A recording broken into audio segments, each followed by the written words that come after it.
Bendiciones para todos. Soy el arzobispo Andrés Tirado Pérez, fundador de la Congregación Sacerdotal Internacional Católicos Independientes. No representamos a la Iglesia Católica Apostólica y Romana. Bienvenidos una vez más a Una Palabra Tuya Bastará para Sanarme. Reflexiones diarias del Evangelio. Leamos el Evangelio. Después de esto hubo una fiesta de los judíos y Jesús subió a Jerusalén. Hay en Jerusalén una piscina probática que se llamaba en hebreo Belsata, que tiene 5 pórticos. En ellos yacía una multitud de enfermos, ciegos, cojos, paralíticos, esperando la agitación del agua, porque el ángel del Señor se bañaba de tiempo en tiempo en la piscina y agitaba el agua. Y el primero que se metía después de la agitación del agua recobraba la salud de cualquier mal que tuviera. Había allí un hombre que llevaba 38 años enfermo. Jesús, viéndole tendido y sabiendo que llevaba ya mucho tiempo, le dice: ¿Quieres recobrar la salud? Le respondió el enfermo: Señor, no tengo a nadie que me meta en la piscina cuando se agita el agua, y mientras yo voy, otro baja antes que yo. Jesús le dice: levántate, toma tu camilla y anda. Y al instante el hombre recobró la salud, tomó su camilla y se puso a andar. Pero era sábado aquel día. Por eso los judíos decían al que había sido curado: es sábado y no está permitido llevar la camilla. Él le respondió: el que me ha devuelto la salud me ha dicho: toma tu camilla y anda. Ellos le preguntaron: ¿quién es el hombre que te ha dicho: tómala y anda? Pero el curado no sabía quién era, pues Jesús había desaparecido porque había mucha gente en aquel lugar. Más tarde Jesús lo encuentra en el templo y le dice: mira, has recobrado la salud, no peques más para que no te suceda algo peor. Es palabra del Señor. Gloria a ti, Señor Jesús. Este evangelio, esta perícopa, este trozo de relato, esta porción de relato que nos trae Juan, empieza con el versículo número 1 del 5. Después de esto hubo una fiesta de los judíos y Jesús subió a Jerusalén. Es uno de los puntos más discutidos desde el origen del cristianismo y los padres de la iglesia. Algunos, como Orígenes, otros hablaban, como San Cirilo, decían que era en la Pascua, era en la fiesta de Pentecostés o eran los tabernáculos. No se pusieron nunca de acuerdo, y esto deja mucha duda en los especialistas arqueológicos y especialistas bíblicos de qué fiesta era. Pero lo importante acá no era la fiesta como tal, porque eran 3 fiestas supremamente importantes donde los hombres tenían que ir una vez al año, que era la Pascua, Pentecostés y tabernáculos. Eran las 3 más importantes. Pero volviendo al texto, alguna de esas tuvo que ser la fiesta que nos narra Juan. Habla de un hecho muy importante sobre una piscina donde estaba cerca de la probástica, llamada Belsata, que pudo tener varios nombres. Por lo general los lugares tenían varios nombres, tanto en hebreo como en griego, algunos en latín y otros en arameo, que era la lengua, el lenguaje más común que se usaba. El arameo era la lengua oficial del pueblo judío, que se expresaba o que hablaba, pero manejaban otros idiomas, el griego, el latín. ¿Por qué? Porque fueron provincias griegas, helenísticas, porque fueron provincia romana, entonces también habían que utilizar algo de latín y otros idiomas, porque Jerusalén era un puerto, una puerta de comercio, de intercambio, de oriente a occidente. Entonces pasaban muchos pueblos por ahí. Lo leemos en Hechos de los Apóstoles, en Pentecostés, cuando el Espíritu Santo toma a los apóstoles y salen a predicar, y varios dicen: no, nosotros somos partos, medos, y los escuchamos en nuestra lengua natal. Resulta de que por lo general tenían varios nombres los lugares, aunque la lengua más común, para poderlo llamar así, era el arameo. El hebreo era una lengua más difícil de aprender, más difícil de conocer, más difícil de estudiar, y solo se le permitía para cosas muy sagradas, para los textos bíblicos y para ciertas ceremonias. Entonces la lengua franca, o la lengua en que se podía hablar, era el arameo. Entonces no se sabía bien el nombre exacto, o habían varios nombres para esta misma piscina, que mucho tiempo se pensó que era ficticia, que no existía, que era una piscina que era un ejemplo literario, un argumento literario, un símil que toma Juan para hablar de varios asuntos, entre ellos el poder de Jesús, entre ellos el pueblo judío, porque hablaba de que tenía 5 pórticos, que después en el 1800 se encontró con una profundidad de, de largo, perdón, de 120 metros y de ancho 60 metros, y que tenía 5 pórticos, que era rectangular, pero en la mitad sí había un quinto pórtico, una quinta estructura que dividía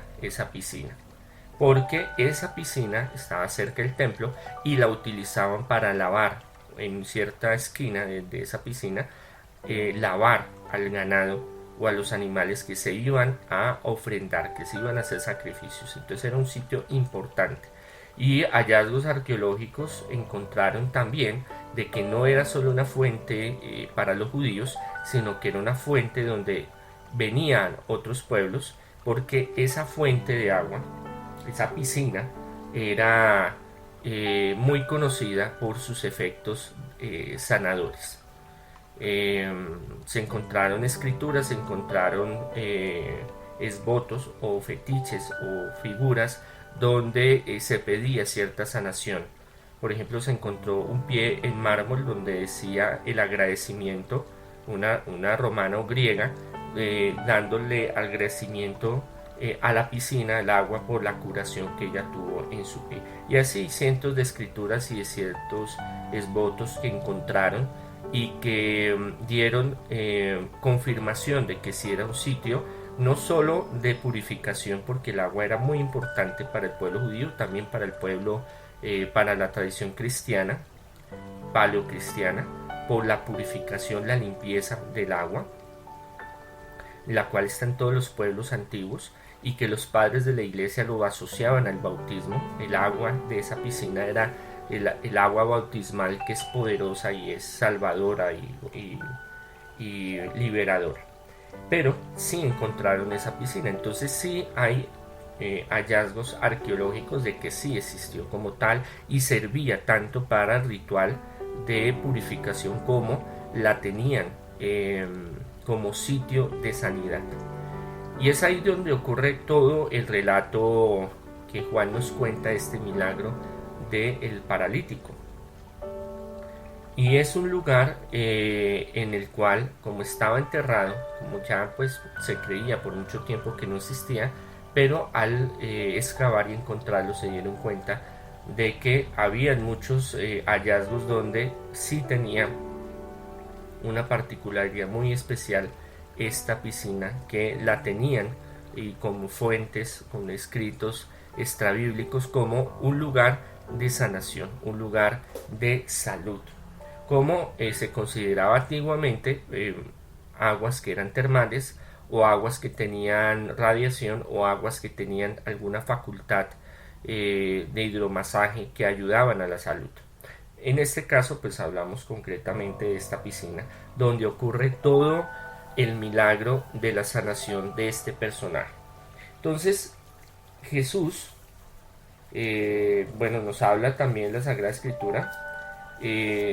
Jesús llega a este lugar y se compadece este personaje. Pero antes de eso, el texto nos habla porque el ángel, se lo leo textualmente, porque el ángel del Señor se bañaba de tiempo en tiempo en la piscina y agitaba el agua. Y el primero que se metía después de la agitación del agua recobraba la salud de cualquier mal que tuviera. Ellos lo asociaban a la agitación del agua, a que el ángel del Señor, aunque aquí aparece en esta versión, se bañaba, otras dice se posaba, pero en los libros, en los escritos más antiguos, no aparece, solo aparece en un texto, en un códice, donde el ángel venía a agitar el agua y daba como esa opción de que primero se pudiera bañar recibiría esa sanación. Algunos atribuyen esto a aguas termales, a cierta movimiento de minerales al haber corrientes subterráneas, y al moverse reciben, o sea, hay una descarga de estos minerales en los cuales la persona entraba y recibía cierta sanación.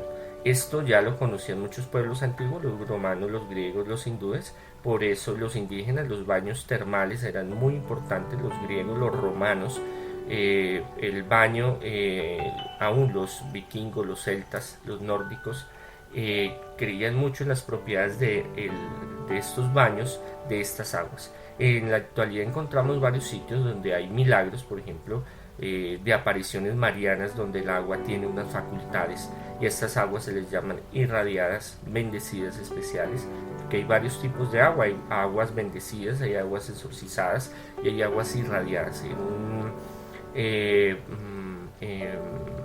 audio, no, video en YouTube hablo sobre los varios tipos de aguas en protección contra el maligno, creo que se llama esa serie de videos en los cuales hablo de los sacramentales y hablo sobre la diferencia de cada uno. Volviendo al texto, volviendo al relato, los judíos se lo atribuían a la presencia del ángel del Señor, a un ángel del Señor. ¿Cuál era su nombre? No se sabe, pero que se manifestaba en estas aguas. El relato nos dice, había un hombre que llevaba 38 años enfermo. Entonces, ¿qué es lo que sucede? No es que él estuviera 38 años ahí esperando, pero sí llevaba mucho tiempo. Ahí sigue el texto, en el versículo 6, Jesús viendo tendido y sabiendo que llevaba ya mucho tiempo, le dice.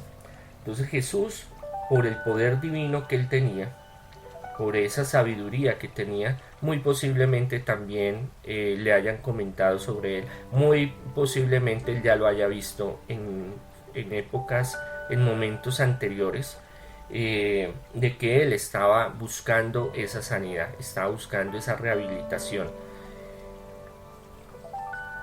Y 38 años es un tiempo muy largo, un tiempo de espera en el Señor, que es la palabra que debemos de analizar hoy, de tener muy presente.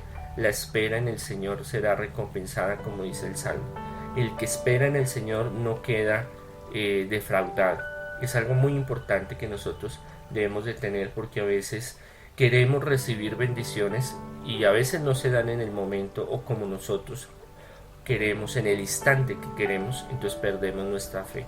Este personaje no, este personaje con su limitación luchaba y permanecía en este lugar porque tenía la fe, la certeza de que entrando en el momento en que se agitara el agua recibiría una sanación.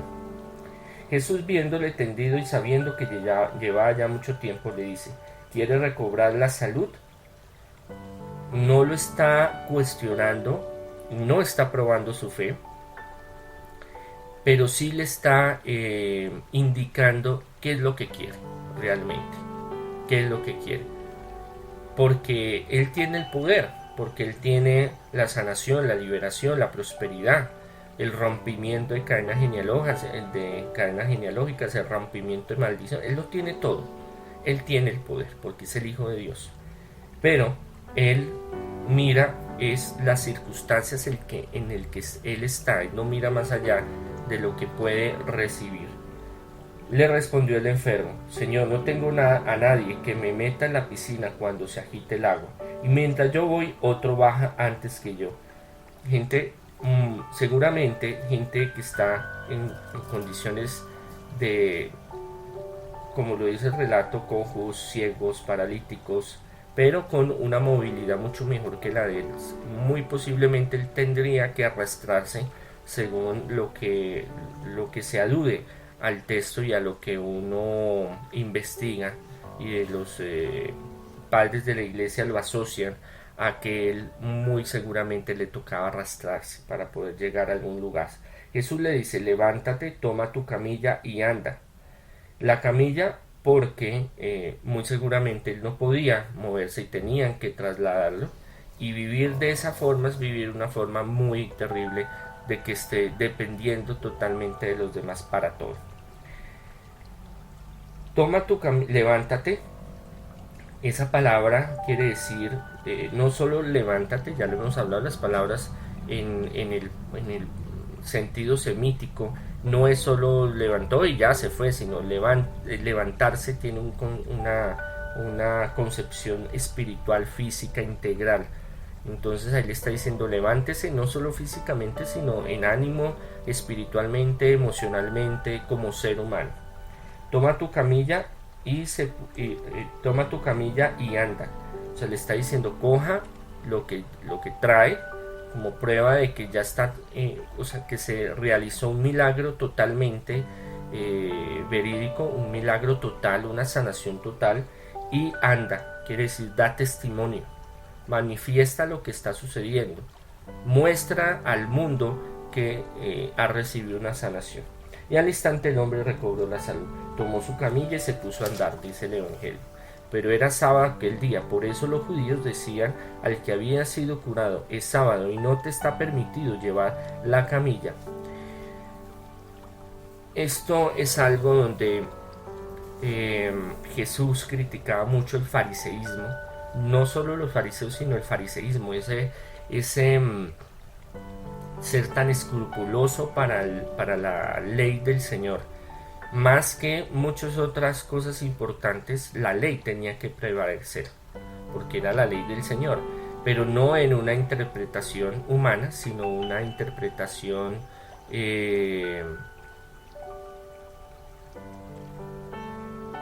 fundamentalista, radical, que no deja tiempo al análisis, que no deja el tiempo a la comprensión, que no deja el tiempo a la sabiduría divina.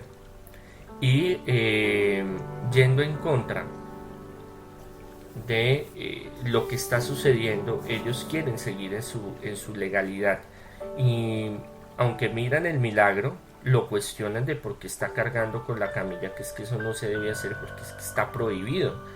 Es algo que también Juan, el evangelista, lo expone para mirar esa doble moral, ese entendimiento tan precario de la sabiduría y del entendimiento de la palabra del Señor, porque ellos solo se iban a extremos donde solo los que hacían ciertas cosas, así estuvieran alejados de Dios, pero cumplían ciertas cosas, estaban agradando al Señor, y eso era algo que a Jesús le repudiaba, a Jesús le carcomía por dentro. Por eso les decía raza de víboras, sepulcros blanqueados. O sea, él hablaba fuerte, él hablaba completamente fuerte. Por eso es que a Jesús no lo querían. Él le respondió, el que me ha devuelto la salud me ha dicho, toma tu camilla y anda. Ellos le preguntaron, ¿quién es ese hombre que te ha dicho, tómala y anda? Él, en su momento de esa sanación, no clarifica quién es él, porque en la muchedumbre él se va. Pero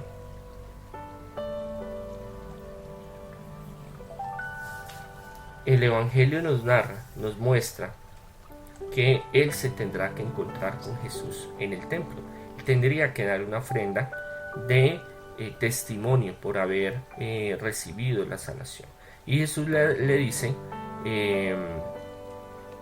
dice el Evangelio, más tarde Jesús lo encuentra en el templo y le dice, mira, has recobrado la salud. O sea, le está diciendo de que ya totalmente está sano. No peques más para que no te suceda algo peor. Le está revelando que la naturaleza de su enfermedad era porque él había cometido un error. En el judaísmo se creía que todos estos males y todas estas enfermedades, la lepra, nacer con una malformación, recibir algún accidente, tener algún accidente, era por sus pecados y era castigo divino. Pero en los evangelios vemos que Jesús discrimina esta área. En unas sanaciones dice que es por los antepasados, en otras dice que es para glorificar al Hijo del Hombre, o sea, glorificar el trabajo que él está haciendo como Hijo de Dios. Y en este caso le está, como la samaritana que le dijo cuáles eran sus pecados, a este personaje le dice que fue reo, o sea, fue consecuencia de lo que mal hizo, de lo que mal se portó, de lo que hizo negativo, que eso tuvo que cargar con eso. Entonces la misericordia de Dios llega hasta un punto tan profundo de que es capaz de que si hay una convicción seria, si hay un proceso de penitencia, si hay un proceso de transformación, si hay un proceso de cambio, de reparación, Jesús puede borrar ese mal. Jesús puede renovarnos. Obviamente a él le tocó esperar 38 años, le tocó sufrir, le tocó esperar para recibir esa sanación, pero nunca desfalleció. Siempre pensó, en algún momento llegará mi oportunidad. Eso es algo muy importante que debemos de tener. En algún momento llegará nuestra oportunidad. Y es ahí cuando se desata el milagro y Dios nos va a decir, ¿quieres ser sano? ¿Quieres ser próspero? ¿Quieres? Entonces nosotros le salimos con limitación. No, es que no me alcanza para comprar la casa. No, es que esa hoja de vida está muy pobre. No, es que allá se presentan 1000 y eso para qué voy, eso no, ese trabajo no es para mí. He mandado 100.000 hojas de vida y no me llaman. Fulano no me quiere. Entonces nosotros solo vemos lo que está a nuestro alcance, la puntica de la nariz, como dicen algunos. Vemos solo la realidad que está a nuestro alrededor y no vemos algo mucho más allá, mucho más poderoso, fundamental, que es el poder de Jesús. El poder de Jesús actúa.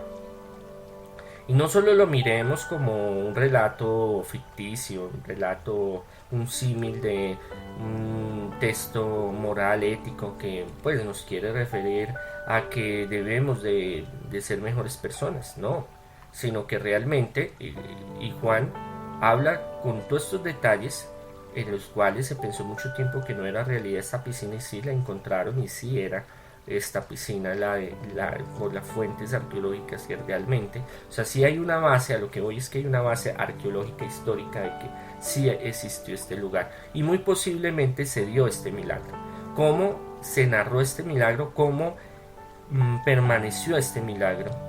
Fue porque no estaba solo Jesús, porque habían varios que andaban con él y mantenían esa tradición oral y mantenían lo que sucedía con Jesús y cómo actuaba Jesús y qué hacía Jesús y sobre todo estas circunstancias tan desafiantes de hacer una sanación en sábado, que por esto lo buscaban para matarlo, dice la Sagrada Escritura, y cómo hace